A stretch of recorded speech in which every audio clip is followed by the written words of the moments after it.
এক নদীর জল শুকায় না, অন্য গাঙে বান, এক বিপদের রেশ না কাটতে আরেকটা টানে প্রাণ। এটি গ্রাম বাংলায় বহুল প্রচলিত একটি কথ্য প্রবাদ বাক্য। ফিফা সভাপতি জিয়ানি ইনফান্তিনো যদি বাংলা জানতেন তাহলে তিনি নিশ্চিতভাবে এই প্রবাদ বাক্যটি নিজের ক্ষেত্রেও ব্যবহার করতে পারতেন, কেননা তার পরিস্থিতি যদি সংক্ষেপে কাউকে বলতে হয় তাহলে প্রবাদটি বললেই মিলে যাবে তার উত্তর।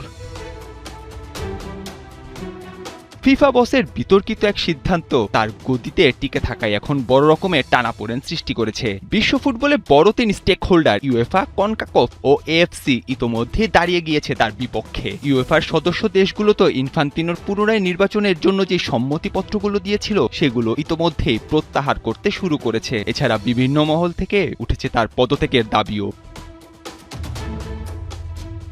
আগুন তো জ্বলছিলই, তাতে রীতিমতো ঘি ঢেলে দিলেন ইংলিশ সাংবাদিক মার্টিন জিগলার। প্রকাশ্যে এনেছেন তিনি ফিফার এক গোপন নথি, যেখানে কিনা দ্রুত বাস্তবায়নের পায়তারা চলছিল বিতর্কিত আরেকটি পরিকল্পনার। নিজের এক প্রতিবেদনে সেই নথি ফাঁস করেছেন মার্টিন, যার শিরোনাম potential expansion of the FIFA World Cup to 64 teams.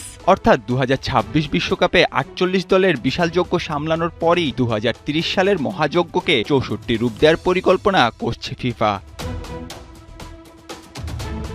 1998 থেকে 2022 দীর্ঘ 2 দশক 32 দলের চেনা গণ্ডিতে সীমাবদ্ধ ছিল ফুটবল বিশ্বকাপ। 2026-এ সেটি বেড়ে ঠেকেছে 48-এ, কিন্তু ইনফান্তিনোর চোখ যে আরও উঁচুতে। বিশ্বকাপে দল বাড়িয়ে তিনি সেটি 64-তে করতে চান, সেটি লম্বা সময় ধরে বলে আসছিলেন, কিন্তু তার সেই পরিকল্পনার বাস্তবায়ন যে 2030 বিশ্বকাপেই করার চেষ্টা করছেন সেটি বেরিয়ে এসেছে এই নথিতে।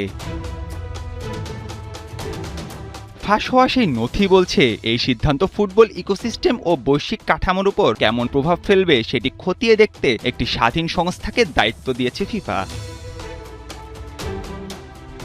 হাতে কিন্তু সময় একদমই কম। আগামী 14 আগস্টের মধ্যেই চূড়ান্ত হবে সেই মূল্যায়নকারী সংস্থা, আর সেপ্টেম্বরের মাঝামাঝি সময়ের মধ্যে ফিফার টেবিলে জমা পড়বে চূড়ান্ত রিপোর্ট। সবুজ সংকেত পেলেই ফুটবলের ইতিহাসে টানা দ্বিতীয়বারের মতো এক লাফে বাড়বে বিশ্বকাপের দল সংখ্যা।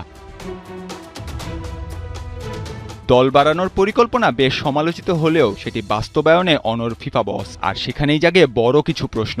ইনফান্তিনো 64 দলের বিশ্বকাপ কি আসলে ছোট দেশগুলোর স্বপ্ন পূরণের মঞ্চ হবে, নাকি ঠাসাসূচি আর অতিরিক্ত বাণিজ্যিকীকরণে হারিয়ে যাবে ফুটবলে আসল সৌন্দর্য ও জৌলুস? ফুটবলকে বিশ্বজনীন করার দোহাই দিয়ে টুর্নামেন্টের পরিধি দ্বিগুণ করার এই কৌশল কি শুধুই ফুটবলের প্রসার, নাকি কোটি কোটি ডলার আয়ের এক রাজকীয় ফন্দি? নাহিয়ান আরেফিন, 71।